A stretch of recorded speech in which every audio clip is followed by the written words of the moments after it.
What's happening, my friend? Hey, welcome back to the mainland. To the land of the living, if you can call it that. That's right. That's right. Was there any news in the sandwich aisles? Well, I mean, I did get news there, if that's what you're asking.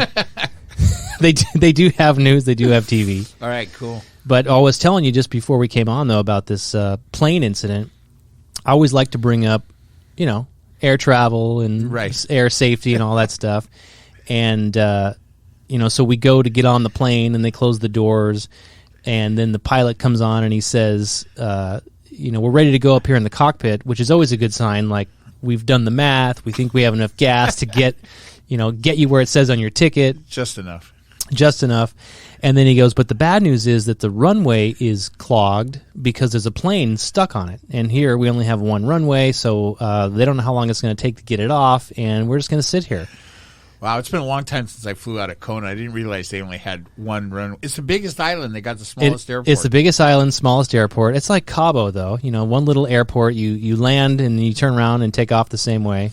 But the worst I ever had was on Maui with a 6-hour delay, and I thought that was the end of the fucking world for me. What was the 6-hour delay for? They never told us. So don't they have to tell you now over a certain time? I think, isn't it 3 hours that you can't be stranded? I don't know the details. I'm trying to think how long ago that was. That was 2 or 3 trips back, right? So because the kids were with us. So it was. I'm trying to remember what the problem was. They didn't have. There was a mechanical problem with the plane, and they didn't have another plane on Maui, so they had to fly a plane over there from one of the other islands. That's why we had to wait so long. You know what the shit thing about a mechanical problem with the plane? When they say that, it could be a light bulb. It could be that the bathroom door doesn't lock, or it could be that all the fucking oil drained out of the engine and we can't go anywhere. Well, how long were you stuck on the runway this time? Well, it was about an hour and a half. Yikes. That's nice. An hour and a half added on to your 5-hour flight. I know. Right? This is a direct flight back? It was direct flight. But like you were saying, when you have to get a substitute plane, especially if you come over from another island, you have to. Not every plane can make the journey where you're going across the ocean. Right. Right. Well, I was losing my mind at that time when that happened. I'm like, just get another goddamn plane. Just pull one over from the side or whatever. Right. And my wife's telling me, look, this is Maui. They don't have any extra planes here. This isn't LAX. But like I was saying before, through all COVID, you would think that they took all the older planes out of service and everybody's flying the newest planes with all the no need for maintenance. It's like the whole reason you buy a brand new car, right? I know I'm not going to have any problems for the next few years, so why not? Well, I heard that I don't remember the airline now. Somebody took some 737 Maxes offline. Took them out of service? Yeah, I don't know who that was. Recently. So why do you fly to LAX? You don't live in North County here. No, but it's because I need direct flights. There's no direct flights to the Big Island. It's either San Diego or LA from where I'm at. There's no direct flight to the Big Island. No. There's a direct flight now from Long Beach to Honolulu. To Honolulu. No, to Honolulu, but to Maui. That just Maui's started. terrible, though. I am going to avoid that at all costs. That's what, going to Maui? Going to Maui. Oh, okay. Especially routing through Maui. Well, no, I don't want you to route through Maui, but I mean, if you're going to Maui. I'll go to Maui to visit you. Yes. Especially as you spend more time there, I'll go visit you in Maui. Or you like the Big Island? Huh? Is that just because your mom's there, or no? I like it. It's different. It's it used to be anyway more kind of the outdoorsy type of person. I mean, Maui's all about the beaches and the resorts. Honolulu, Oahu is all skyscrapers and nightlife, and that is so not true. They have freeways there. That's the only island that has freeways. Stay off them. You can't. When you land, you're right on the freeway. Well, here's the thing: you really do need to kind of understand how the traffic flows on Oahu. Well, they actually have the zippers there too. For the highways, they zip them. They move the barrier, you got all the lanes going one way in the morning and the reverse at the afternoon. They have some mechanical ones, right? That right. Now they used to go out there and move the cones themselves. Now they have some mechanical ones that move the cones for them. Do you think they're going to undo that and bring back the personnel because they need jobs? I don't know. I think you haven't been to Oahu for quite a long time, I'm going to guess. They've built a train there, right? Where does the train go? It's all over. It goes all over the island, or all over that side of the island. Does anybody get on it? It's not finished yet. No, it's not done yet. It's like our train here, the super train to nowhere. Except that it's actually there. They've built all the track and stuff. I mean, and it's pretty impressive. I don't know what the last holdups here are, but they're getting close. But I mean, I've been now to Oahu. So let's see, that was a year and a half in between trips to Oahu, and it's still not finished. It was there when I went there, and there's quite a bit more of it now that I just got back there, but it's still not complete. Is there Mickey Mouse on the front of the train? Is it one of those trains? Well, it might be Mickey Mouse. I don't know. Why can't they build a train under the ocean to the other islands? Yeah. That's doable. Sure it is. Why not? There's a train that goes from, what is it, London to Paris? Who's the guy that wrote 20,000 Leagues Under the Sea? Is that you? No, they should be able to do that. Why don't you call the Tesla guy and have him do it with his boring company? Yeah, do the boring. There was talk several years ago about a passenger ferry service from the islands to one another, and I think the environmentalists killed that. And so now we just have to get into these massive fuel-burning airplanes. I'm going to say in 2005, I went to Oahu with some friends, and we went to Maui, but they went to Oahu before, and they took the ferry that you're talking about from Oahu to Maui. How long did it take? Well, it took an hour and a half, but it was not a pleasant ride, number one, because especially the time of year we went, and so it was whale season, so that's not a plus. Would you guys hit? They hit a whale? Well, they didn't hit a whale, but that ride down from Oahu to Maui, for instance, on that ferry, to make it reasonable, is pretty fast. So it's not a comfortable ride. It's not. So there's a ferry that goes from Maui to Lanai, right? It goes every day, several times a day. It's an hour trip across, and it's a pretty smooth. I've been on it. It's a pretty smooth boat. This was a high-speed boat. Like a smaller boat? It was a big boat that went fast. Like the boats we have from SoCal, say Catalina? Slapping through the way, yes. I think, but, maybe even bigger. And the whole thing just ate shit and died. I mean, it just collapsed under its own weight, besides the public pressure, because it wasn't environmentally friendly. Because our friends took it from, instead of doing an inter-island flight from Oahu to Maui, they took the guy. I mean, what are we supposed to put up sails? What is this, Moana? We're going to sail across the channels? Well, the islands aren't as close together as you think. No, they're not. Right? But they're from the tip of the Big Island, you can see Maui. Yeah. So it looks close in that regard. Yeah. If you get up, I think, Debbie will correct me if I'm wrong, but I think if you go up to the top of Haleakala on Maui, you can see the Big Island and maybe Oahu or something. So from up there, it's one of the few places you can see, all the islands. But you're 10,000 feet up, so that's pretty high up. So you're out of breath too. You can see it, but you can't breathe. You're gonna die. It's like having COVID up the top of up the top there. So who's buying up all these airplanes is Amazon. Are they really? They're buying up planes, and they're buying up. I don't know if they're old used UPS trucks or what, but they're everywhere. And are they installing pee bottles in them? Yes, they are. They're installing pee bottles for their non-union workforce. Did you see that their union bid failed? Yeah. Well, I didn't see that. I mean, I heard about the bid, and then I heard about the controversy. First, they said, "Hey, your drivers are peeing in bottles or bags." What exactly is who was accusing them of doing this? I don't know. What I heard was that they denied it because that's what you do. No, that's not true. We don't do that. And then I guess some photographic proof came out that it's a pretty widespread practice among Amazon drivers to keep them on time. Yeah, but can you blame them? Like in your old company, don't say any names here, but in your old business, your guys did all kinds of crazy shit, far worse than peeing in a bottle. In fact, if you got a call that one of your guys peed in a bottle versus the customer's toilet or their backyard, you would be happy, right? At least they were trying to be self-contained. Exactly. Yeah, but rather than peeing in the pool and having the neighbor watch it from their two-story window, hey, guess what we saw? That's just, I don't even understand the complaint. They're peeing in bottles. Is it an indecent exposure issue? Somebody saw someone's pecker? Yeah, I don't have any problem with it. You need Well, there's so many jokes. It's really not good territory. It's like, get out of the 12th grade. I don't know. It's hard to. We only peed in Mickey Big Mouths. Yeah, of course. Of course you did. But you guys, there's all kinds of crazy shit. Swimming in the pools, going through drawers, all that kind of shit. It's like peeing in bottles would be nothing. Right. And even, my guys would. You take an orange or something off a tree. Who cares, right? But not my guys. They would harvest the whole fucking tree. Yeah, that's a little obvious when you go to that extent.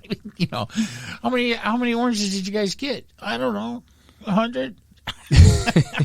Yeah, the first day. Then the second crew takes another 100. Yeah. Oh my God, what are you guys thinking about? Did you see though that I don't fully understand the Amazon union deal, other than. Whatever this first thing was didn't pass. It was Alabama, right? I don't know any of the details, but it sounds right. I remember hearing something about Alabama. One of your southern favorite places. Yeah, I just don't know the details on it, other than there was some union talk with Amazon. So why did it fail? Did you hear anything about that? Well, I think it failed, and this is just me kind of skimming through, so I don't know all the details. Right. I'm not exactly sure how it even works, but essentially, I know you can't, try to stop this groundswell, movement if you have employees who want to unionize, and certainly this has been a conversation for Amazon for some time. I don't know why Alabama. I don't know what this means, if it just is Alabama, if it can't happen, if it can happen in other states. But what I read about why the employees that voted it down didn't want it made sense to me. And maybe this is their representation saying this, or maybe this is a true feeling of how they viewed it. But I think it speaks to the problems with unions in general, and that is they felt, number one, the wages are already pretty decent. I think for some time Amazon's starting pay has been $15 an hour, whereas in Alabama, I want to say the minimum wage is $7 something. I'm sure it is. Which is, what's the federal now? Well, it's $7.25. Yeah, so I think Alabama state was the same as federal, so it's almost double that to start, and then they already felt that they had pretty good benefits, so whatever they're providing, medical, dental, retirement benefits, and the working conditions. In fact, they were providing the bottles to pee in, so there was nothing to complain about. So they were basically saying, we don't see life getting much better being unionized and then paying union dues, and what are we really fighting for? What do we get out of that? So to me, that argument made sense. Like, that's the whole reason you shouldn't have unions to begin with. What kind of union would this be? Do you have any? We know so little of the details as usual. Yeah. Well, like we say, we're not experts in anything. I'm wondering what union this is. And then the other thing I would wonder about Alabama is, do other similar type of industries like UPS or FedEx in that area, are they unionized, or what makes whatever union this is think this was a good target for them to try to come in Alabama of all places? I just don't know. I don't either. I mean, unions, you hear have local this and that number. I don't know what they pay. I think UPS is, and I'm just guessing, but I could be wrong. I mean, I have some family that work for UPS, and I know they have pretty good benefits. And do they own a UPS? No. They're like work for UPS and are drivers. Okay. I thought maybe I was going to find out your family owned UPS all of a sudden here. My father worked for Northrop in Hawthorne for, I don't know, better part of 40 years, I guess. And they were never union, and some of the other aerospace companies in Southern California during that time period, were union. And Northrop kept the union out by always making sure that Northrop employees had higher pay and better benefits than any of the union companies. And that was simply because old man Northrop did not want the union. Right. And it wasn't because he didn't want to pay what the union was paying. He just didn't want the union. He was not a union person, right? So I grew up with that story and around that story. And then, my wife used to be in the union, right? The retail clerks, right? And so Grocers union? Yeah. And many of our friends and things were in the union. Now, my wife was out of the union for quite a long time before she eventually retired. So she actually was in management, but her parents were in unions. Her dad was a iron worker. He was in a union. So it's funny. I've never been a fan of unions. In the modern day, right? I think unions they had a time and a place when we didn't have laws and things to ensure certain things like, there was no minimum wage. There were no benefits. There was nothing. And there was a concerted effort by industry to not let workers, unionize or collectively bargain. But that all changed, and so now I think the real question is, do we need unions anymore? And so when you have a union now, what are they really doing? Making shit cost more. Yeah, I think there's a constant struggle for them to justify their existence, right, and justify the dues and so forth, and then. I'm happy to hear from any union people that will disagree with what I'm about to say, but it's very corrupt, right? The whole union. Well, one of your favorite words. I mean, I would say that's probably in your top 5 favorite words, corrupt. It is. But do you have any idea how much more Northrop, like by percentage, how much more they were paying back then than the going union rate? I don't really. My dad just always used to tell me that, hey, they always made sure that they were making more than the union shops. And he appreciated that as an employee, and the other employees appreciated that? Yeah, he didn't want to be in the union. I mean, he didn't, because he got here's how he looked at it. He got the benefits of the union without having to pay for it. So in a way, Northrop employees were kind of freeloading on the back of the union shops, but they didn't really care because nobody really wants to pay the union dues. But when you're paying union dues and your union is back in the 30s or 40s and they're out there fighting these really important fights for a standard of living, then it's worth it. But then in modern times, I mean, we see this, and I've seen it. How long ago was that? Probably 2005 was the last retail clerk strike that I can remember in Southern California. And, they lost 25% of their key holders, which just in English means, 25% of the people that had responsibility in the supermarkets quit and left the business. Well, and I remember that too, back in 2005. And didn't they that went on for quite a while, if I remember, and didn't they end up hiring non-union people to keep the stores open? They did. Well, they brought in, how they do that. They'll pull all the non-union people out of stores. I mean, out of the offices and put them into the stores if they can. But then they're going to end up hiring non-union people too. And then when they settled, the union caused this strike, and when all was said and done, they ended up creating 2 tiers. So you have older employees that are have better situations, and then the newer crop of employees come in at a less, right? And so it creates it's a terrible situation. Instead of everybody's like, okay, we all got something, it's like, and then there's pressure to fire all of the older employees, right, that have the better benefits. What would they consider older?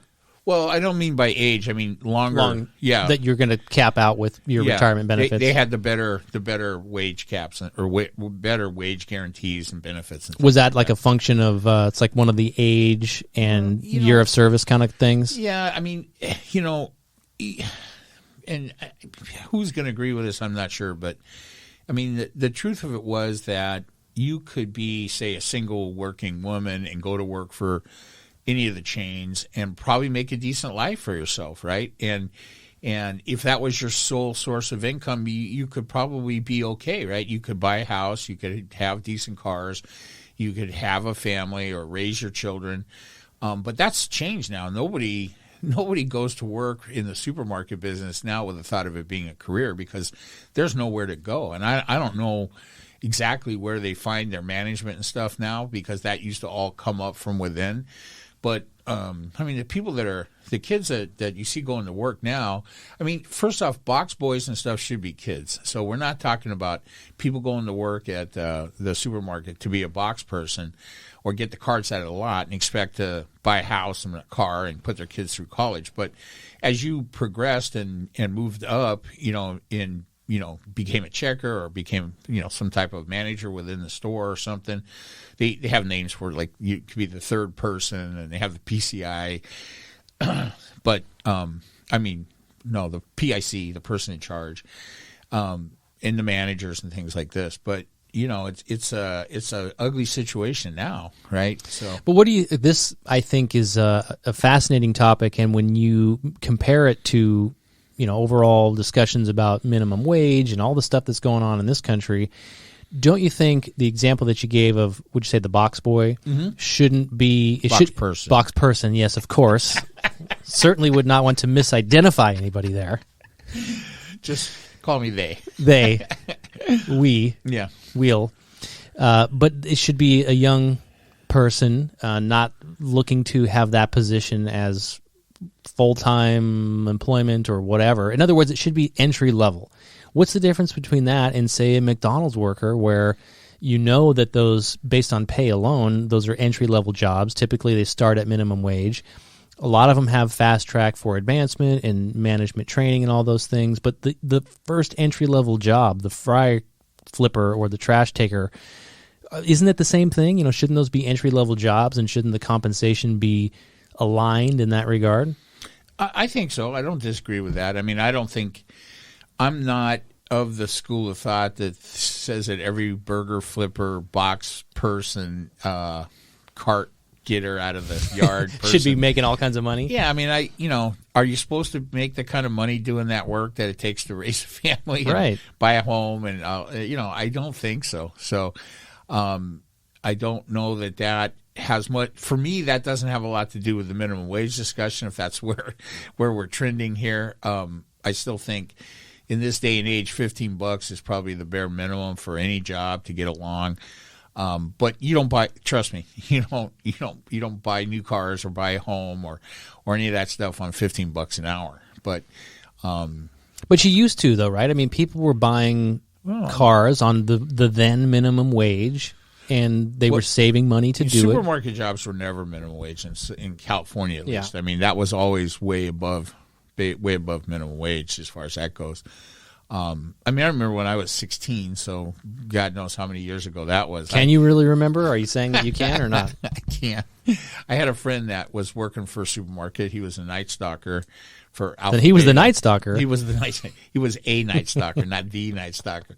And I remember we were in high school or just out of high school, and he bought a brand new Chevy van, on what he made at a supermarket, and I was working at a gas station for like $1.50 or something. I'm like, what the fuck? I can't even buy the gas for my broken down car, and but that was a long time ago, and that was, for him, he worked there for quite a while, right? And then we had other friends that went up, became managers and things like that, and they did pretty good, but all those businesses change now. I mean, here's the thing about supermarkets, right? It's kind of irrelevant about, where they have these two tiers of employees, or just check out the people at your local supermarket. They're not as happy as they used to be because the job is just much more limited. And before long, just look at your local supermarket. Isn't the self-checkout part of that checkout thing getting bigger every time you turn around? And they want you to go there. They want to direct all the traffic to the self-checkout. Well, pretty soon you're not going to have to check out. You're just going to go in, put the shit in your cart, and walk out through the front door, and it's all going to automatically charge to your credit card. You're not even going to do that. You're not even going to go to the store. You're just going to order it online like we've been doing all through COVID.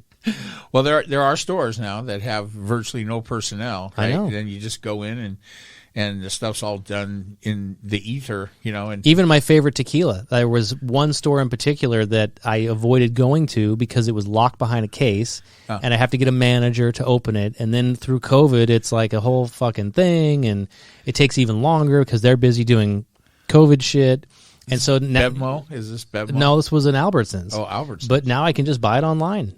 Oh, okay. And as long as I show my ID when they ddeliver it, it's fine. So why even leave the house? Wow. Okay, cool. Right up your alley. Well, I think retail is going to be a struggle. I mean, are you going to make a living as a retail clerk? I don't know. I doubt it. I just don't think that's going to be a viable option. So, but that's, that's the way jobs are changing, right? So, You mentioned in that storyline the Night Stalker, but do you remember that guy? Richard Ramirez was his name. Yep. And I remember, I'm much younger than you, of course, but that was kind of terrifying when you heard that guy was, roaming the streets of Southern California at night and people leave their windows open. I mean, we kind of still did that back then. Yeah. Serial killers. So, this. Are you watching serial killer shit? No, not much, but I mean, I've watched a couple of them. Do you know who Patton Oswalt is? Yeah. So Patton Oswalt, his wife was a true crime blogger, and then she went on to get involved. It wasn't the Night Stalker. It was, I'm going to forget the name. Boston Strangler? No, it was California. So wasn't there like a Golden State or Golden Gate? Golden State Killer. Yeah. And so Patton Oswalt is one of my favorite comedians and odd, weird character actor, right? Odd, weird people. Yeah, and I never knew this, but there's a documentary, I think, on HBO, right, about this, and it's because that guy recently just got caught or something, right? The Golden State Killer. Yes. And he's had a couple of different names, and he was known by a different name up in the Bay Area, but he was. Because he identified as a different killer up there? Well, there was a long time before they connected the cases. What? What? No, I'm the only one laughing at my joke. It went over my head. Sorry. So anyway, really odd story. I had no idea that Patton Oswalt, and then his wife subsequently passed away from natural causes before the case got cleared up. But the case eventually got solved, and the Golden State Killer was eventually caught mostly because of the work that Patton Oswalt's wife, I forgot her name already. Mrs. Oswalt. Mrs. Oswalt. Yeah, serial killers. So that's quite the segue. So far, retail sales and serial killer. Did you? Well, that kind of shit fascinates me. I love. We've talked a lot about TV and how you get your entertainment. Yeah, that's probably one of the only things other than live sports that I will watch on TV when it's on. Is true crime. Well, I don't know the titles, but like the true crime, True Detective, the shit on Discovery, or all those channels. I just call it murder. I said to my wife, "Hey, do you want to watch murder?" And I don't like the new murder where they reenact it and it's really bad actors and it's more of a dramatization. What about like Dateline or something. Yeah, like Dateline, exactly. Really? Like the Lester Holt shit, when he's, narrating and telling you all those stories. Oh, my God. Here, let me tell you a little story. My mother-in-law, and we all love her. We know her as my mother-in-law. And she is 88 years old. And congratulations.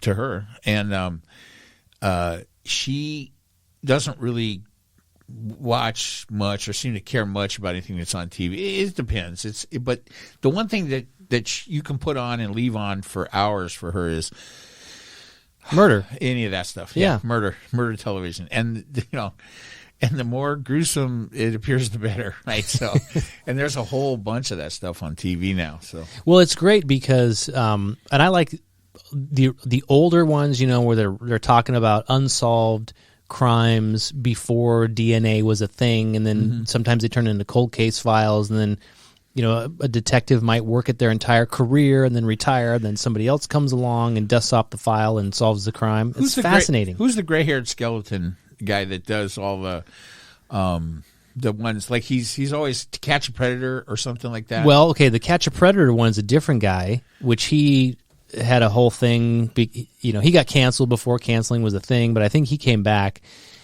You're talking about Keith Morrison? Yeah, Keith Morrison. That's the guy. Keith Morrison? Yeah, I think so, right? He's the one that talks to he does have an odd look. Child predators out, and then hey, guess what? No, I think the guy who's meeting with the child is shit. He's younger, I think. He looks younger. Younger, huh? Brian something? Brian Williams. That's not him, is it? No. But he got canceled too. He did. Remember for telling some fake helicopter story? He did, but he's the biggest anchor on MSNBC now. So how long did he have to go away? Just a couple of years, and then he started anchoring on MSNBC. Do you think it felt like a couple of years to him?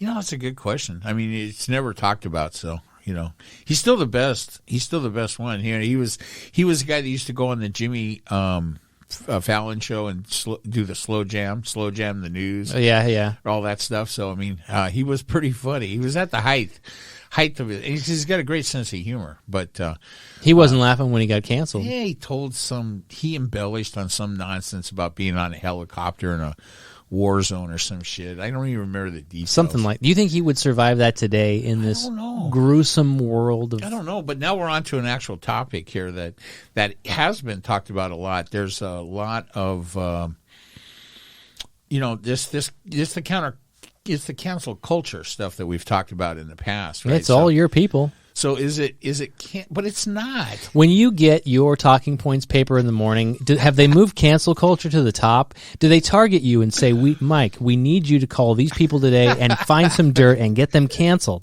The answer to that would be no, but not a bad idea. But I mean, so isn't it your current favorite guy now has got to be Matt Gaetz, right? Isn't he claiming he's been canceled? Well, he's an elected official, right? So has he lost his job yet? I think it's different for elected officials because you have to either resign or be voted out on the next election or, I guess, terminated for cause. But as long as you're still serving in the office that you were elected, you haven't been canceled. Well, that's the thing. I mean, the people that claim they've been canceled are typically the ones that have the most access to the airways or whatever. I mean, they're screaming they've been canceled, but they're on every fucking news show there is. You're not canceled. Yeah, but I mean, what's another recent one? Like a Sharon Osbourne. You know, she was on a show. Sharon Osbourne. Yeah, Ozzy's wife. Yes. Okay. You know, she was on The Talk or something. She, I don't know, started it or was one of the main hosts. It's like a counter to The View. You know that show? Yeah. I don't really watch it, but she's funny. And then you remember, I think for the first time ever, this Meghan Markle came up on the podcast last week when we had our guest on. And you know this Piers Morgan guy? Yeah, I know Piers Okay, Morgan. so he's a Brit. Sharon Osbourne is a Brit. Piers is on the version of Good Morning America in Britain. Good Morning Britain. I don't have all the stories, right? Right. And he goes on some rant about Meghan Markle. I don't know what the hell he said. He storms off the set. Then I think he gets fired or whatever. Yeah, I think he was fired. So he gets canceled. And then Sharon Osbourne, I guess on the air, she gets into a rant with Whoopi Goldberg. I'm pretty sure I have all this right. Oh my She's God. a co-host, but she might be on the other show, so I could maybe have that wrong. But she ends up on an on-air rant about Pierce is a racist and Sharon is defending him because they're actually friends outside of Hollywood. And then whatever Sharon said, and I don't even know what that is, but she ended up getting fired from the talk. So she was canceled. Somebody called Piers Morgan a racist? I think so, yeah. Well, he's a blowhard. I know that much. I remember him. He used to be on CNN, right? He took over for when who's the guy that's still alive? Larry King. Larry King. Yeah. When Larry King's show went off, Piers Morgan had a talk show that went for quite a while. I think that's right, yeah. Right? And then he was also one of the original hosts of one of the talent shows, yeah. Yeah, America's Got Talent or something Which like was that. also, I mean, all those good shows we steal from, England, Britain. yeah. Because America's Got Talent, The Office, right? All these shows. Right. And just typical fucking Americans, they never even hear about the British version. They're like, oh, it's the greatest show ever, and we invented this. Take credit for everything. The Office is a show that I've never watched an entire episode of, ever. And it was like the huge show. It was like the second coming of Seinfeld. Well, you can watch it now. Oh, that's right. You can, right? So that's pretty funny. Yeah, Piers Morgan, he's been canceled. But, I think it's more, I mean, who got canceled? The comedian, Joe Pitno. The guy we talked about last week? The congressman, the senator, the congressman. No, what was he? The SNL alumni. Al Franken. Al Franken, right. And his was over, I don't think it was a comment he made. It was over sexual misconduct allegations. Here's the thing now. So now the newest thing apparently for Republicans is to just say, I'm never resigning, and just deny everything, just go. It's so funny. And that's what's going on with Gates. Are you following that story? Not really. At all? Fill me in. I don't have all the details Make him either. up. Someone, well, that would be much like Matt Gaetz. But he's being canceled because he has close ties to to a small town tax collector or small county or some southern state tax collector. Guy's totally corrupt. He was running his own little fiefdom, carried a gun. He armed all the tax collectors. Well, I mean, what's wrong with that? Well, I knew you would like that. And then he got indicted, and he's connected with some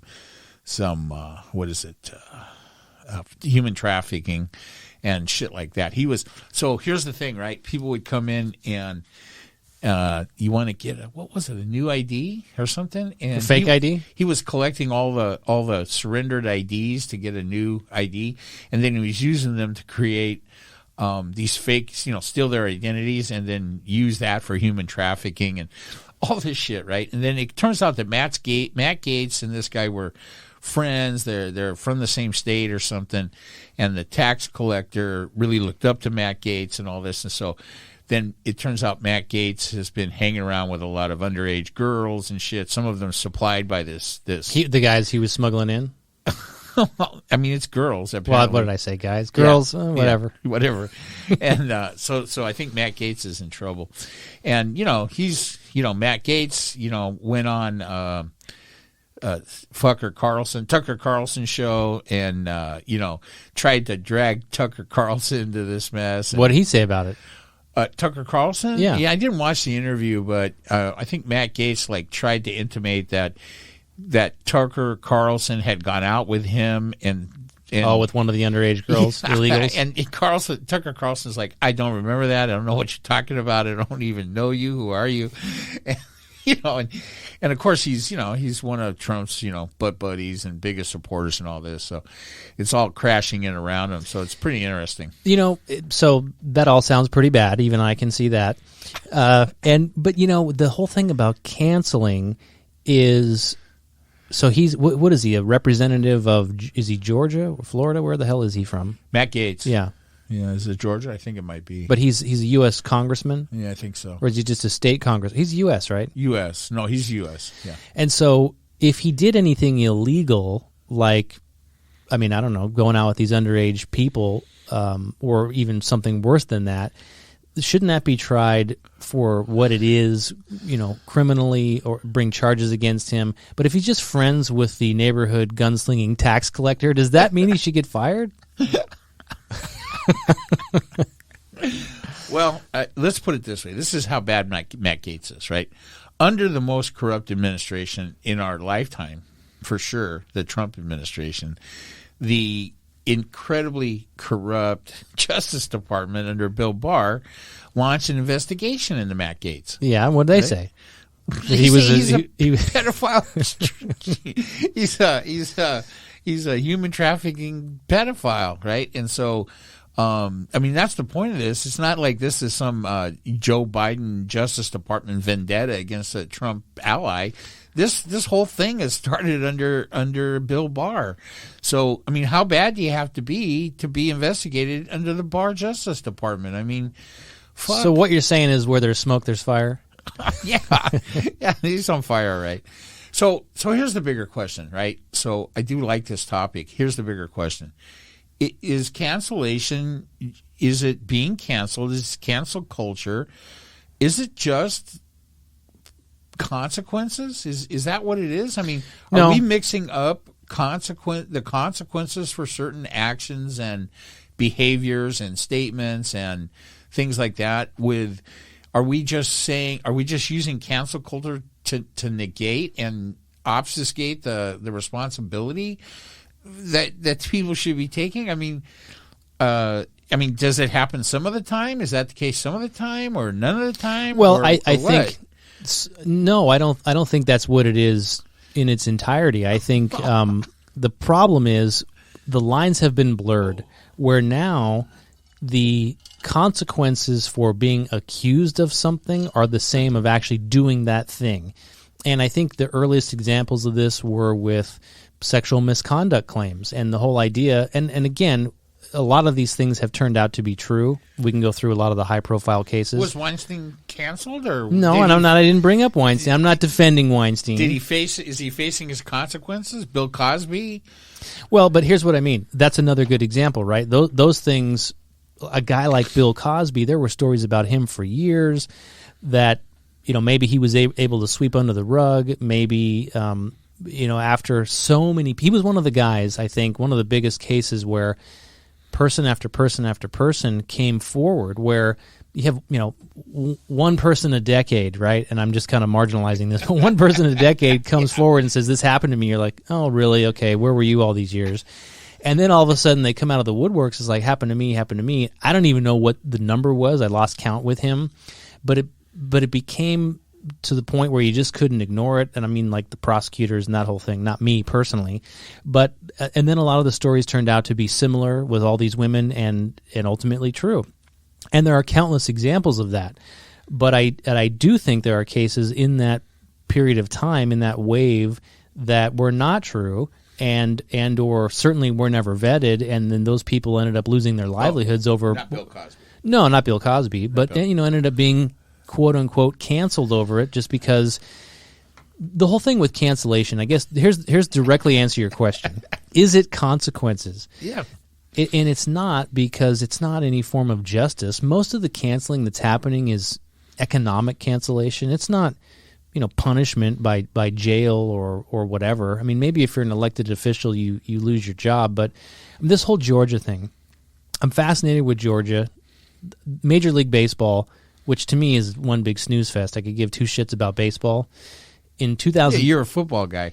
I'm a football guy, but not even just comparing baseball with football. See, you're going to alienate everybody from the South. I'm going to piss off all the baseball fans. Oh, my God. To me, listen, it's a personal... Me out to the ball.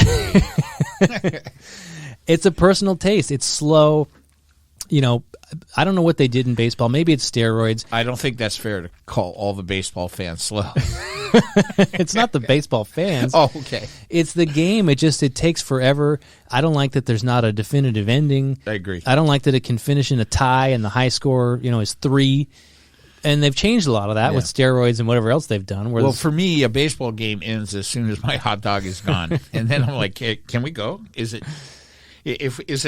wrong to leave 2 hours before the end of the game? No, to it's beat not the wrong. traffic? Yeah, it's not wrong. I mean, in baseball has a lot to compete with, in this day and age with other, fast action sports. And I'm a golf fan too, but one of the things I don't like about golf, especially to watch golf, is the slow play. There's no real clock. So did you watch the Master? I didn't. This is the second time. Hideki Matsuyama. Yeah, one. Yeah, first Japanese. Yep. That's pretty. I've been following his career a little bit. He's an awesome guy to watch, young guy. Not going to be the first major that he wins. That's what we call him in golf. Not going to be the last. Not going to be the last is what I meant. That's what we call them in golf, is majors. All right, so let's see here. I think how does this tie back to? Let me get back to this whole Georgia thing. Okay, yeah, Georgia. Go ahead. It's gone so far off the deep end. If the end result of canceling is some form of, your punishment or consequences or paying your responsibility or whatever, maybe I could understand some connection. But when it goes off onto all these tangents, for example, Major League Baseball having to pull their All-Star game out of the state of Georgia to boycott these voter suppression laws, as they say, as a stance against what's happening in the state of Georgia. And they went further by declaring other people, other businesses, if you don't put your stamp or mark of disapproval on the same thing, and I alluded to this on last week's podcast or the one before, where it's coming down to the local dry cleaner that if you don't put a sign in your window that says we're against these bills, then we urge, they're gonna be canceled too. The neighborhood is going to say, don't go to this dry cleaner because they're in favor of voter suppression because they haven't put a sign in their window that says we're against it. And it's that it's that call, it's that public pressure that I think is wrong. So public pressure is wrong. when it's that, it is. I'm just trying to keep up. How about McConnell? So he doesn't like the fact that corporations are commenting on. Yeah, he made a comment. CEOs should stay out of politics, I think he said. Yeah. But didn't he follow that up with, but feel free to give us your money. We don't get me wrong, we don't want you to stop your contributions or anything. Look, this thing we've talked a little bit about. I mean, for me, the bigger issue, the much bigger issue is the voter suppression legislation that's happening in a whole bunch of Republican controlled state governments. And I think that it's such a serious situation. And I'm guessing you're still not convinced that it's real or something. I've never said it wasn't real. But it's so serious and it is so wrong that I don't really care what form the protest against it takes, as long as it's not, rioting in the street over it. But I mean, if you're silent while if you how do I put this? You're complicit? Well, you're complicit if you're not actively. But how far does that go? Stand, right? How far does that go? Let me ask you this, and I think I brought this up too. But Coca-Cola is headquartered in Georgia, I guess. Okay. You like Coca-Cola? We talked about this, right? Coca, There's only one choice, the Coca whatever. Yeah. Are you stopping your Coca-Cola habit? No, I mean, for me... And if you didn't, are you complicit because you're supporting them? I don't think boycotts work as far as that goes. And I haven't heard about any Coca-Cola boycott. Oh, that's huge. Yeah, but, I mean, so what's the question? The question is... Am I not drinking Coke down, because of this? Yes, so down to the common person, if you don't support the boycott, are you complicit in whatever the allegation of the crime is? Well, I mean, here's what I don't know. I mean, has Coca-Cola taken a position on these voter suppression laws? I think they have now. And are they against it? Well, I don't know. I don't know what they said versus what they did. I'm sure they are. Which one of these corporations? Hey, we're in favor of the voter suppression legislation. Well, it's like anything, right? Number one, if you go all the way back to the beginning, it's going to be the Georgia Peach Association. They're the only ones that are going to be down with it, and the KKK.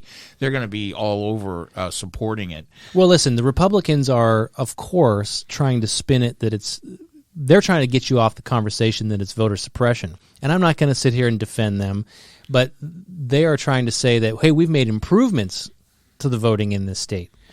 And all lies. It's just all lies. Well, and I have not personally read the new bill. I did read some excerpts from it, but I don't know what it looked like before. So they're trying to say, hey, wait a minute, we're getting falsely accused. Again, a solution in search of a problem. Maybe, but, listen, I do think that before anybody should take a position of canceling or trying to influence anything, you should have an understanding of what the problem is. So to your question, did they come out and say we're against it? I think their first answer was, hey, we don't think that's what this is. And I think later they changed their tune to say, whatever you want, Major League Baseball, we won't drink our product either if you just come back.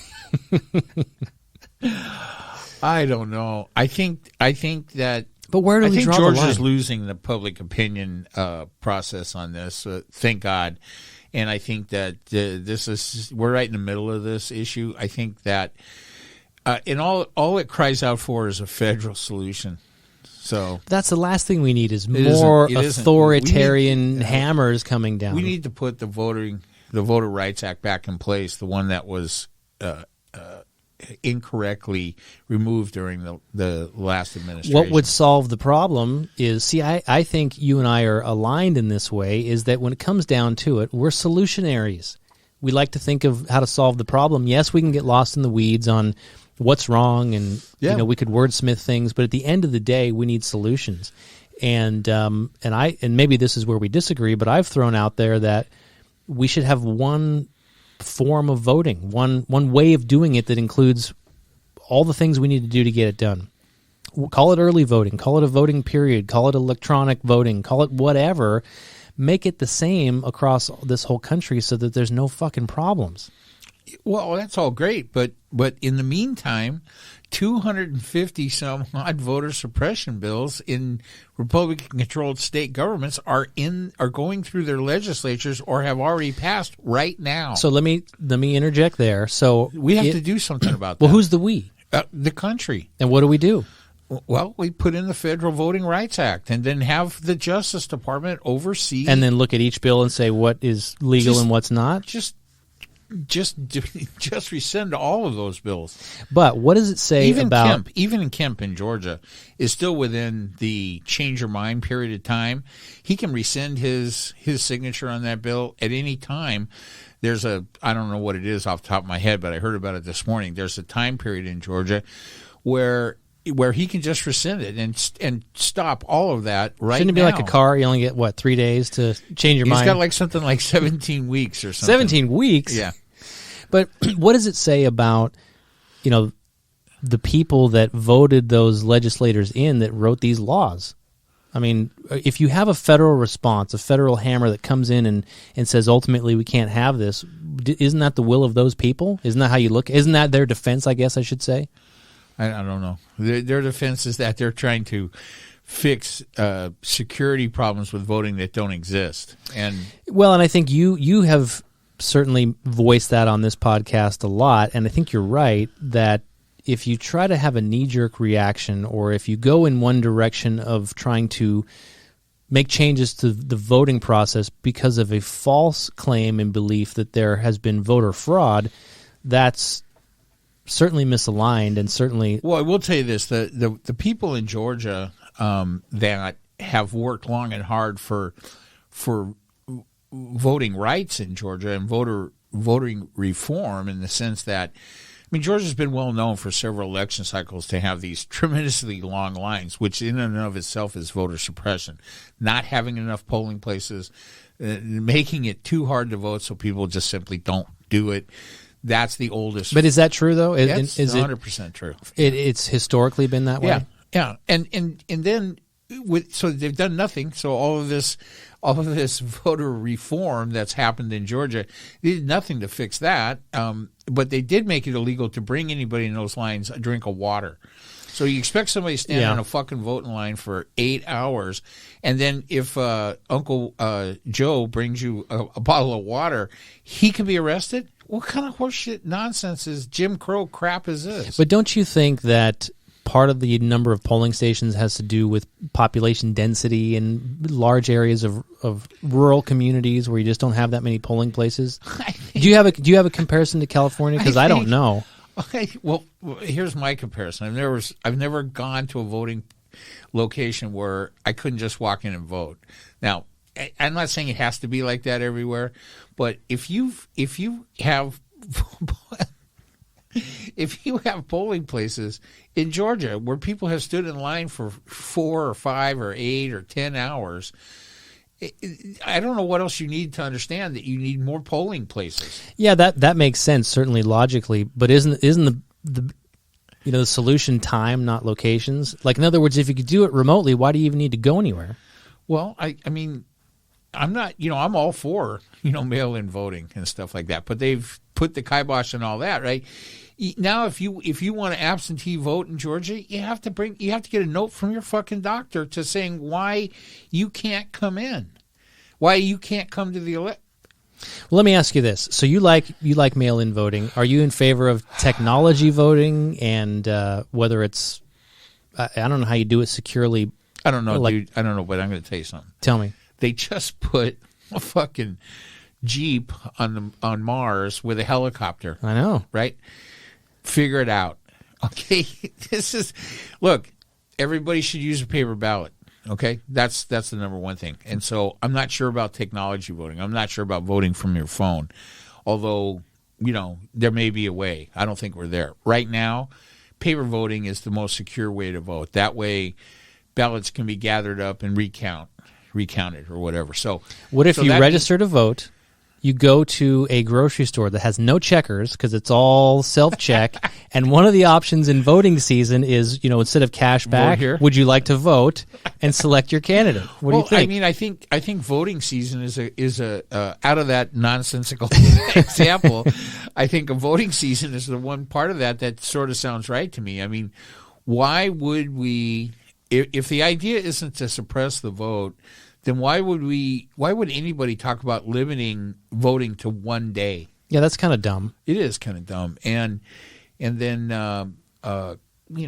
why wouldn't it always be on a weekend? Or why wouldn't we just create a national voting day? Like some countries have that. Right? And then nobody has to work. Everybody can go vote if that's the thing. If you need to push But then the lines will be poll- longer if it's only one day. Then everybody's on this holiday has got to go guess vote. What? Guess what? You don't make the national. So you're Georgia. You have. So what was the thing? Was it Georgia? I'm trying to remember where it was. There was a classic case where they, like in Orange County, we have voting boxes where you can drop off your absentee ballot into the box. Right? You don't have to go into the polling station. You don't have to go to the U.S. mail. You put it into this big ass iron box. So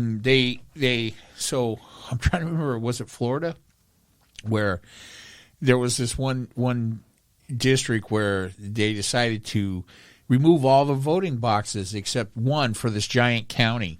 How does that make any sense, right? And then they didn't have to pass a law to do that, and right? Then there's the whole fucking, let's fuck up the U.S. Postal Service by putting that dipshit crony DeJoy in there, right? I mean, this has been so blatant and is so blatant. So I think that... You think all of that was one big Ponzi scheme to fuck up the post office? To get you think so? Yeah, because look, DeJoy is a Trump crony. He's some kind of billionaire. But do you think the end game was voter suppression? Like they thought they were that clearly thought out that they knew if they took these steps that would ultimately be where they got? Yeah, because they knew that many people were going to opt for mail-in voting because of the pandemic, and so. I mean, that doesn't take even a moron like Trump could figure that out, right? And his people. And so they're like, oh, what's going to happen? Well, hey, guess what? Mail-in voting always runs to the Democrats, and this time it's going to be a landslide of mail-in voting. So the best thing we can do is what's the word I'm looking for? Disrupt not disrupt, but booby trap or whatever, the post office, right? And then... And plus, the right wing has had a war on the post office for quite some time, right?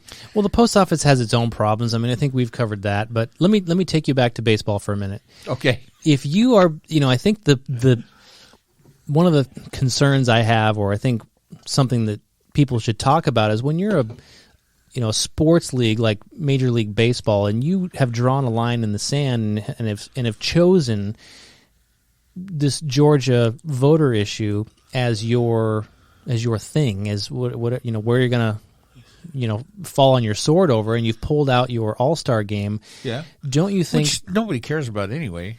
Well, I mean, I think All-Star? a lot of I don't know how it affected baseball fans other than the people who were going to go in person. I think it was still on TV. I really don't know. I don't know if it happened. I didn't watch it if it did. Yeah. But I think just like. How about the Masters? They should have pulled that out of Georgia. And that's another good example. But I don't want to call it hypocrisy because it's not that. It's almost like a personal statement about what your values are. But another sports league, by comparison, basketball, they have been trying to grow outside of the United States for years and years and years, and they've had this long now courtship with China where they have exhibition games in China, they have training camps in China, and they want to recruit Chinese players and maybe eventually have a sub-league in China or even maybe play games there. NFL does the same thing in Europe. They play games, and in Mexico. Well, they better decide if they're going to let the Chinese government dictate their politics for them. And that is any conversation you have about China and the Chinese government and the well-known, atrocities that they've done, human rights issues, and Let's call our guest. Yeah, right.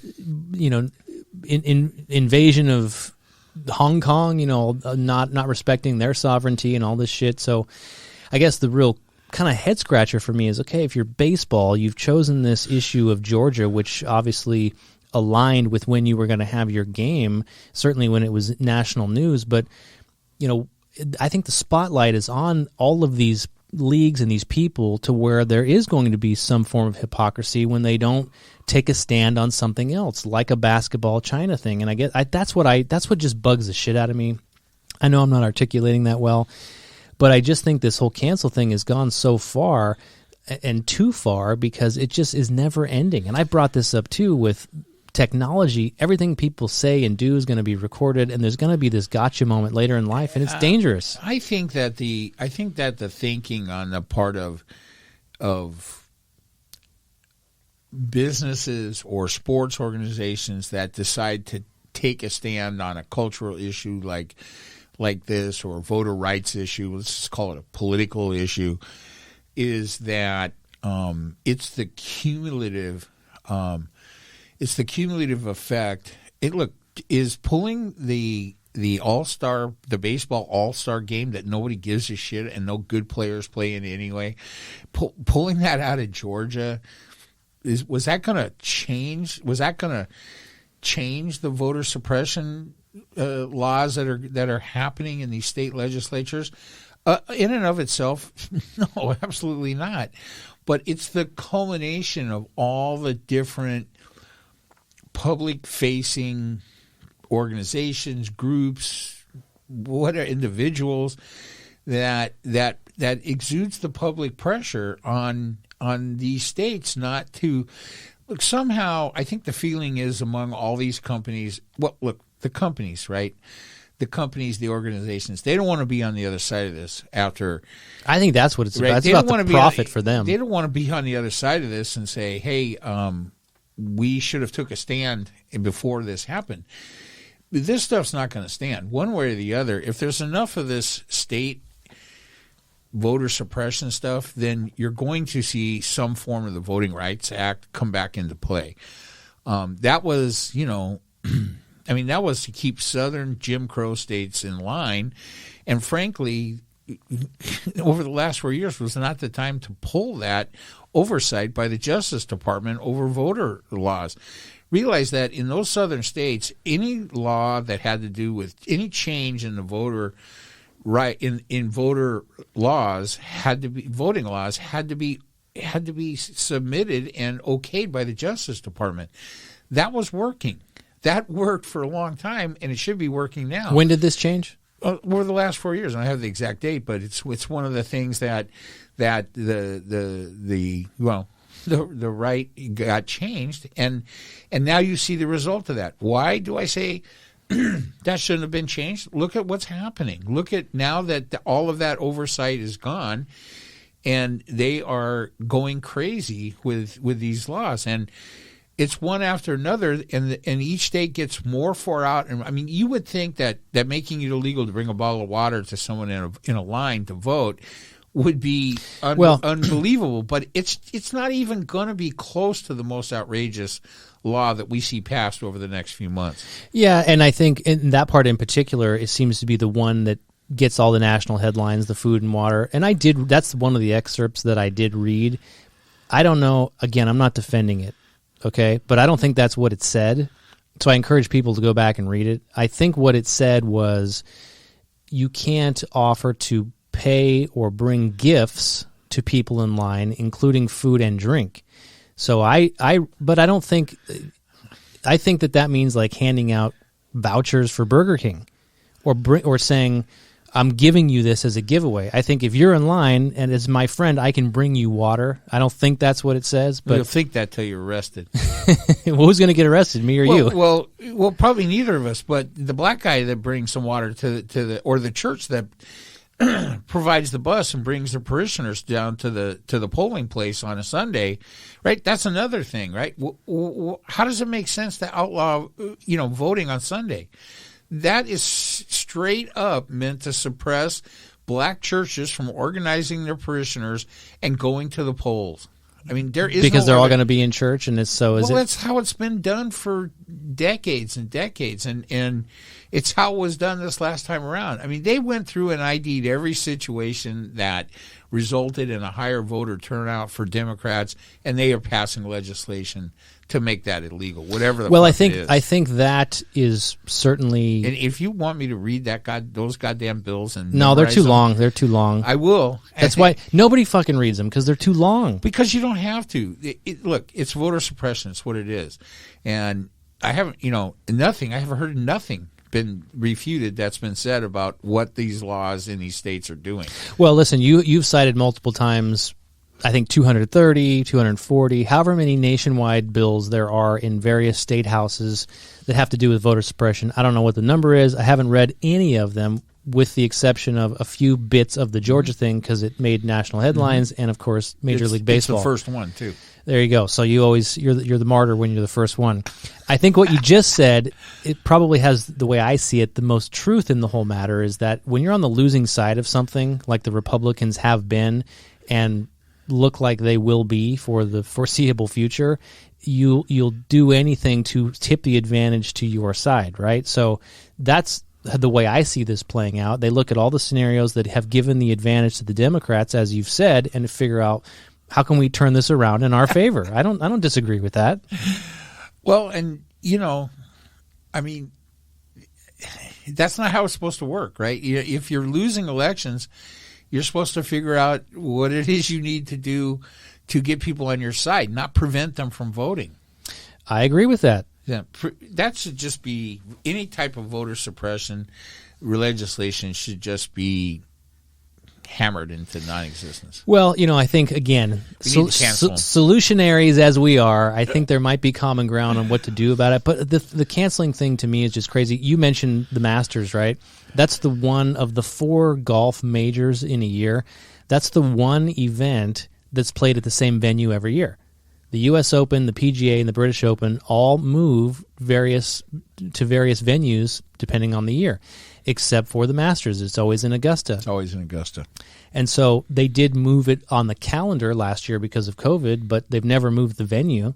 So, and I don't know how golf fared with this whole Georgia thing, in the court of public opinion. Yeah, I mean, I just don't think golf exudes any particular influence one way or the other. So, well, I don't. They think about it in terms of money, right? It is a global sport. It's on network TV, so it has huge sponsorships. There's a lot of money involved. Yeah, look, the people on the ground in Georgia that are fighting against this, they don't want businesses doing this. They don't want boycotts. They don't want Major League Baseball to pull the meaningless All-Star game. So why are they doing it? All-Star games in general are they just virtue signaling to us? Is that the whole thing? Well, baseball is, but the people in Stacey Abrams and the people that have been fighting the fight on the ground in Georgia, they don't want that. They want political solutions to these very overt, out in the open moves by Republican-led state governments to change these laws. They don't want it done like this. They don't. I mean, they've come out and said, Stacey Abrams has come out and said, "Hey, we're not asking for this. We don't want this." Right. So she's saying what Mitch McConnell's saying. Well, Mitch McConnell. God, what a fucking dip. And you know what the great thing is that I guess over the weekend, a Cheeto came out and shit-talked McConnell and his wife. Again, I just think it's so funny how they're eating themselves, they're devouring themselves, right? Well, they've got Matt Gaetz is blowing up and, just bringing them all down all across the country, and it just never stops. I mean, it's been going on for a long time now. I think it's kind of exciting to watch. I've not come around in the sense that I will support the Democrats, because I don't think that will ever happen. But historically, I have liked a lot of things that the Republican Party has done, not all, clearly, but a lot of things, because it's prevented the Democrats from getting their way.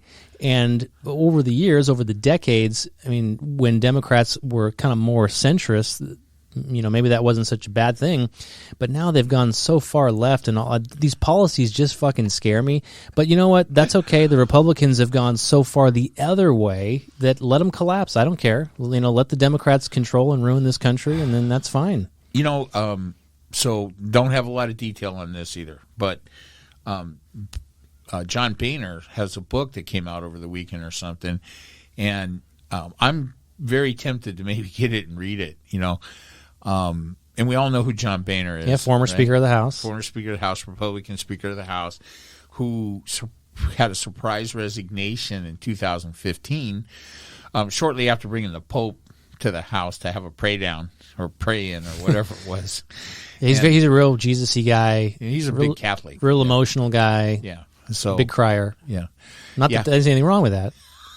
just, he wears his emotions on his sleeve. I can respect that. But he is the strong Republican that I referred to, in the past. He represents the strong Republican Party that I've said many, many times that I think I would like to see a strong Republican Party, as was evidenced and represented by John Boehner. Not that I ever really liked John Boehner, but compared to Kevin McCarthy, compared to Donald Trump, compared to everything that's happened since. Well, isn't it fair to say if more of those household Republican names way back in 2016 and 2015, if they had denounced Trump or taken a stronger stance against the Republican Party, picking Trump as their guy, you'd have more respect for them? Well, yeah. I mean, again, I think that you're about to see a 1.9. Let me get this straight now. You've got the rescue package, right? That's the $1.9 trillion rescue package. That's already a done deal. So there's a much larger legislative accomplishment by Biden in the first 100 days than Trump managed to pull off in his entire political career, now or in the future. But, yeah, that's and true. About to be followed up by an infrastructure bill that is going to dwarf that thing. And there's some legitimate debate going on. That shouldn't be a bragging right, though. Huh? You shouldn't be, not you, but I'm saying that shouldn't. No, I get the bragging right. They don't. It's not Biden that's bragging about it. I'm bragging about it. Yeah, but that's not even a fair comparison, because there would be no $1.9 billion package if, is it trillion or billion? It's a gazillion. I've lost count. It's just free money everywhere. I could fucking keep track. There wouldn't be any package to pass if it wasn't for COVID. It's not as if that was on his agenda. The infrastructure bill? No. The rescue package. Yeah, but that's a done deal. I know that, but I'm saying that's to put the price tag up there. That wasn't anything that any Democrat was running in, on any platform before COVID was a thing. No, but I'm interested in the infrastructure legislation. It's going to go. It's going to pass. It's either going to pass with bipartisan support, which would be the incredibly smart thing for Republicans to get on board with some of this, especially since the Biden administration has signaled that they are more than willing to negotiate on things, especially things like the rollback of the tax for corporations. He wants to bring it back up to 28, right? He's already settle at 28 from 35 where it was. Well, okay. Wait a minute. I don't know what it's at 21 now. He wants it to go to 28. It was 35 before Trump took it to 21. He's saying, "Hey, a compromise. I'm not even going to 35. I'm going to 28." And here's the thing. He's already signaled that he's willing to negotiate on that. So 25. I heard. The truth is probably 25. Yeah. Right? Because that's what's going to bring Joe Manchin. And that's the one thing. I mean, Biden's not dumb, and he knows of all the he's not there, but he's not dumb. It's called legislating. Well, I think of all the things when you look at, and you certainly are vocal, and you have not been in favor or support of the Trump tax cuts, but the one thing that never made sense was the 35% tax rate that needed to be looked at. Listen, you're on record of saying you didn't think it needed to be 21 or whatever. Yeah. 35 was not competitive, and Biden knows you're not going to keep American businesses here if you keep it at 35. Well, I mean, can I agree with that statement? I mean, maybe for sure he's not pushing to bring it back to 35. He's not like, hey, we have to do this terrible injustice and bring the corporate tax rate back to 35. But he is saying, hey, we need infrastructure. Look, here's the silly thing about this. It was said all through the Trump administration. And look, our streets, our bridges, our infrastructures, our water systems, they're in the shitter, right? And so, look, taxpayers are going to pay for this. Corporations are going to pay for this and should pay for it, right? They're the biggest beneficiaries out of it. Their businesses will run smoother. They can't sell their shit and their product, and big tech can't rip off information from every little to Dick and Tom in every little city if they're fucking dead from from bad water, right? I'm gonna kind of go out of my normal positioning on this, and I will tell you, as far as the taxes, drum roll please. I don't know who's preaching this, if it's Yellen, if it's Pelosi, but there is talk now about a minimum corporate tax, and that worldwide. Yeah, worldwide, which basically you have now anyway. In other words, as a U.S. citizen or a U.S. company, you are taxed on your income worldwide. And some countries have reciprocity where if you pay the higher of the tax, say in U.S., you don't pay the tax in that other country. Not always the case. Sometimes there's a negotiation. But the arguments of the guys like the Amazons, and I don't know what their profits are, hundreds of millions and billions of dollars in profit, and they don't pay federal income tax. And people hear that and they freak out. They didn't do anything illegal. They're taking advantage of tax deductions and credits and stock buybacks and all this shit. It's not illegal. Maybe it's immoral, and it's certainly questionable.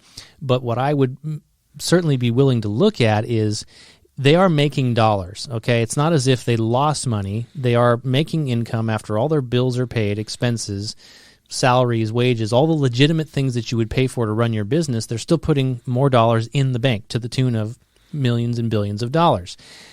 I would be in favor of looking at some way to tap into that as a minimum tax, if you will, if it meant not addressing some of the other, in my opinion, non-necessary and unfair tax increases that a lot of these Democrats are talking about.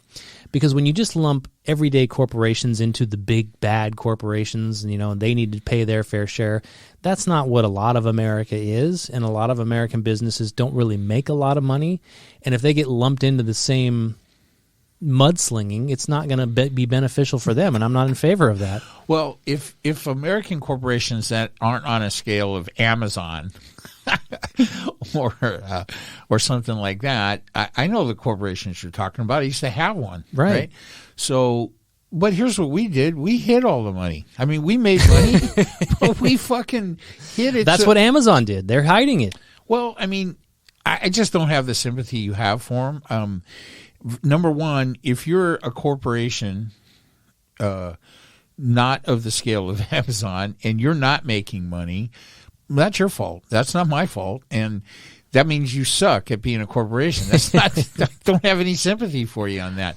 And I think the vast majority of corporations make, especially larger ones, they make good profits. So I think when we're talking about this, look, do we need some thresholds or something? Maybe. And if they did pay more tax, then that's what I'm saying is they should be treated separately, because if they did pay those taxes and they weren't allowed to hide it, then the rest of American businesses, such as the one you used to own, wouldn't be lumped into the same category. Yeah, I mean, I'm not an expert in this, area of discussion, but I'm thinking, well, I mean, if there are if there are how do I put this? If the corporate tax rate goes to 28 and that's unfair for some reason, I don't know how it would be. Historically, it's lower than it's ever been, but if it goes back, I mean, are you saying that the only people that are going to pay that are smaller corporations? The big ones still aren't going to pay it? I mean, here's the answer to that. Take some of these big brains, Janet Yellen or whoever, and figure out how Bezos is managing not to pay taxes and change it. Well, that's how they're doing it. He's hiding the money, like you said you used to do. They're taking advantage of tax we didn't codes. hide it. We spent it. Well, okay. Right? But, I mean, we spent it ahead of time, so we didn't have to pay right. tax on it. There's only some, I mean, and that's the catch-22, right? You can spend all of your money on things that you need or want. I guess my point of saying that was that I think when you tell me, well, look, a lot of these companies barely make any money, I just don't know that that's really the case. I mean, small corporations, small business in America never gets to the end of their tax year and says, hey, check it out, U.S. government. I made a butt-ass load of money. They don't do that. So, are we saying that these companies just? I mean, I think they're high. I think that they're spending it ahead and not paying taxes on it on purpose, so that we don't see that. And then that gives you another tax year to take the money out in questionable bonuses and salary and things like that. Well, why is it questionable if they can pay what they want to pay? I mean, these are the things that have to be changed, right? And again, I'm not a tax expert, so I just know that I'm just going to summarize it by saying that there are loopholes that need to be closed that would cause large businesses, very large businesses like an Amazon or whatever it is, that end up not paying much in the way of taxes to pay significantly more. All right, Amazon could pay billions and billions and billions in increased taxes and never even feel it. Right? You were talking about this infrastructure bill. Do we need increased taxes to pay for this bill, or can't we just print the free money we've been printing everywhere? Well, I think that there are probably some deficit, consequences for that. What are the consequences? We clearly can run with deficit. Look, let's just call it cancel culture and ignore it then. Why not? No, I think you have to. I think you have to raise the corporate tax back up to 28. Maybe negotiate it to 25 only if that's going to bring in significant bipartisan support of the infrastructure. If it's not, why do you need bipartisan support? Well, I mean, if you don't, why would you negotiate down? Listen. The Democrats can pass the infrastructure bill and raise the corporate tax rate without a single fucking Republican. Do you think Biden forgot that he said 28 and then he's saying 25? No. That's not possible? It's comedy, but it's no, I think he is the most experienced negotiator in legislature in the room on both sides of the parties. And do you think it's disingenuous for them to say they want to try to be bipartisan, or because they're clearly going to just do what they're going to do anyway? No. Or do you think they really have intentions to negotiate? I think they want to be bipartisan, but I think just to show that we got bipartisan support. Well, because it's the better way. Well, of course, but do they care? Yeah, I think they do. I mean, I have no reason to think they don't. I think that Biden, whether this is a plus or a minus, comes from a time when political negotiation was different, right? And I think that everything was different. He comes from a time before there was electricity. Jeez. Good one. If I'm going to leave the door open, I really should expect you to walk right through it. Yeah. So, I mean, I think that I think that all things being equal, the current Democratic administration would like to see things move back to a more bipartisan situation. It's better for the country. But the truth of it is, I'm just going to slap in one last zinger here. The Republicans don't give a fuck about the country. They don't care. They don't care about the good of the country or the good of the people. I don't know what they care about. I don't know. I just can't figure it out anymore. They're lost down a huge rabbit hole of cult of personality, and I just think they've lost their way completely. So I just don't have any great hopes for that. The legislators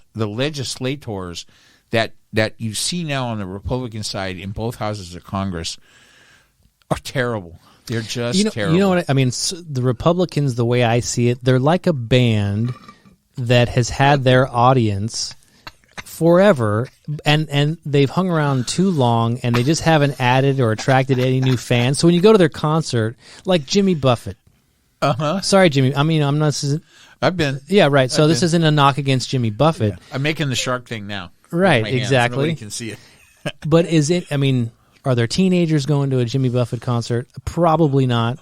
By accident. By accident, maybe. They thought he was the opening act for somebody else.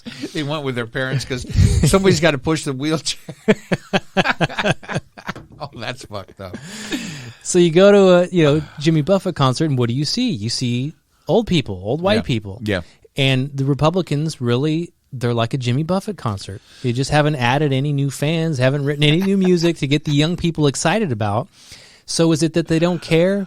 No, of course they care. Their audience is dwindling. Yeah. I suppose you're to a large extent right. I mean, I think for me to sit here and say, hey, the Republicans do not care about the country. I mean, I have no choice but when I see them make decision after decision collectively as a political party through their policies, through the statements of their leader, Mitch McConnell, through their actual leader, and you know, how you could even face the day. Who was their Trump, you mean? Yeah, I mean, look, here I'm talking to all of the Republicans out there. Aren't you fucking embarrassed that asshole is your leader? Come on. I think a lot of them are. Come on. They are. Admit it. Let it go. I think listen, people don't like to lose, whatever it is. You know, even if we do, you know, the one-legged race in the backyard, you don't want to lose, right? So they're still mourning over that. They don't want to admit defeat. But, of course, they're embarrassed. Trump is their guy. Who wouldn't be? Having said that, I mean, I continue to have hope that at some point Republicans as a group say, wow, we have really been down the wrong road here, and it's time to actually give a shit about the country and move back toward that. I mean, I think all this talk about how things are so galvanized and how we're so split and how blah, blah, blah is self-fulfilling. I mean, look, folks, people, we have this is my announcement. I'm running for president in 2024. President of what? The country. You voted for yourself twice or something. Why not? All right, look, let me just take this opportunity to make a plea out there. Let's try to give a shit about the country as Americans and less as these ridiculous political parties. I don't care. I will say that it's not the Democrats that are dragging the country into the shithole, okay? It's the Republicans. Well, there's certainly maybe a combination of truths there. I mean, the Republicans as of late, certainly all through the Trump era, I believe are responsible for much of the division, the conversation about division of this country, the hate, the divisiveness, all that shit. But they are not solely to blame for bringing the country down because you have this crazy progressive left-wing area of the Democrats. And I get that, but you know what? If you guys want to, if you don't want to see the Green New Deal type legislation, then you really need not to just abandon the whole political system, throw up your hands, and and attack the Capitol and go crazy and try to defend that's kind of bad assholes like Matt Gaetz and Josh Hawley and all the rest of these people. Just get back in the game, the actual game, okay, and participate in this government and stop being conspiracy theory cultist dipshits. Okay, thank you very much. Listen, there's a lot of truth there, and I think this is a great opportunity for this country to kind of check itself.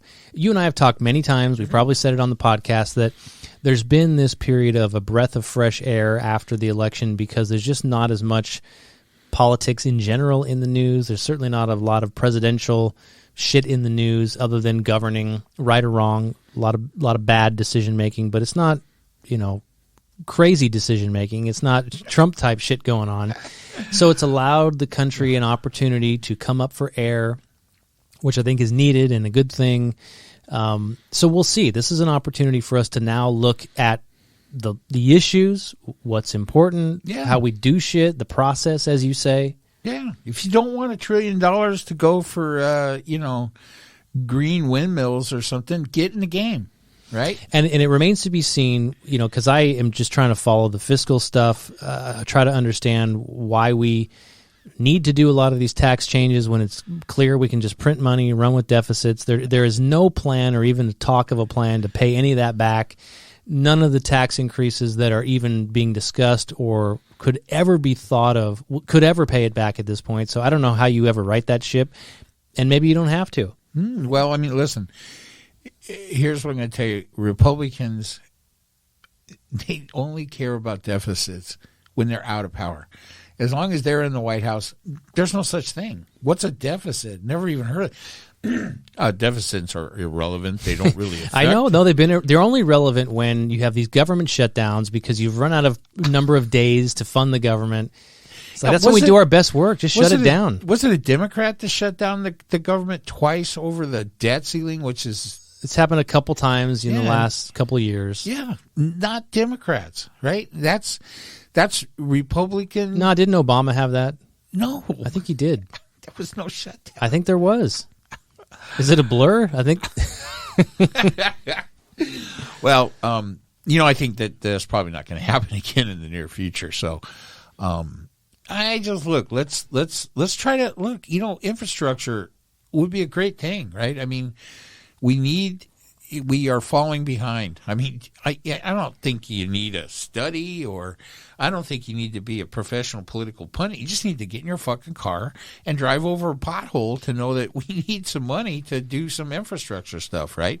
Yeah. No, that's certainly long overdue. Remember when that was one of Obama's big things after the Great Recession and funding, and you did see that in certain areas. You saw it in Hawaii because that's his home state, got a lot of money. You saw it here in California. You saw, the state color was orange because you had construction everywhere and shit was getting done. Oh, I thought that was because you had the county prisoners out maybe out that too, yeah. Picking up trash, fixing potholes. I know, it's like you're driving around trying not to hit those orange things in the road. What are they? County jail prisoners? Vests, yes. Vests. Kid jumpsuits? All right, my friend. Have you had enough for today? Yep, this was good. I feel good. All right, well, it's always good to have you feeling good, feeling relaxed. Until the next one, everyone. All right, thanks, we'll everybody. Okay, bye. Bye.